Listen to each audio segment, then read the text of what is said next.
Halito and greetings. I'm Gary Batton, Chief of the Choctaw Nation, and this is the weekly question and answer session. And matter of fact, I'd like to just get right to that if you don't mind. So our first question is, I heard we were going back to work on May 16th or 17th.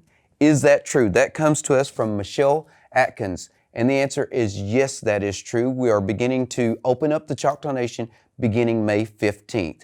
I'd like to encourage all of our employees to make sure and get with your supervisors because we are doing this in a phased approach, and so they will notify you of when you will specifically return to your workstation. The next question is, do you know when the Choctaw Casino will be reopening again? This comes to us from Lillian Goff. We are opening June 1 for our casinos. Now that is our goal. Of course, we're trying to balance our health indicators, making sure that our people are safe, along with trying to provide services to our customers. So I'd like to encourage our customers to just be aware that if we do have some changes, so we might have to keep our social distancing. We've got to separate some of our machines. We may not be able to have all of our amenities open, but make sure and go to ChoctawCasinos.com for all the latest information regarding the opening of our casinos. The other question is, wouldn't it be wonderful if we as a tribe could do something for the Navajos? And that comes to us from Brian Eves. Jeff Hansen with our Emergency Management Department has been in continual contact with the Navajo Nation, and at this time we've been very fortunate that they do not require anything of the Choctaw Nation, but we want to let them know that we stand ready and willing to assist. One thing that I'm so excited about, though, is what our ancestors did back in 1870.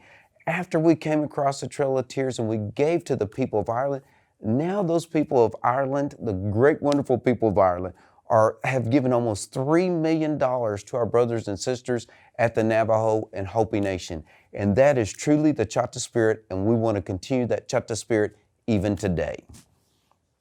Another question that we have is, what do you think about the Comanches and the other tribes signing with the governor? That comes to us from Norma Walls. Well, first, I do disagree with these compacts. One is I do not believe that the governor has the total authority without approval from the state legislature.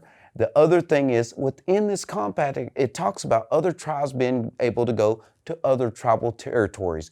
I think that totally erodes tribal sovereignty, and I totally disagree with this compact. You might notice that I'm wearing my census shirt today, and I want to talk about an important topic for the Choctaw Nation. In 2010, more than 80% of our Choctaw tribal members were not counted in the U.S. Census.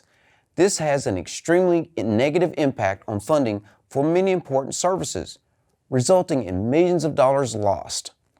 Because the U.S. Census data is used in so many federal formulas for tribal, state, and local funding, I want to call on all of our Choctaw tribal members to stand up and be counted in this census.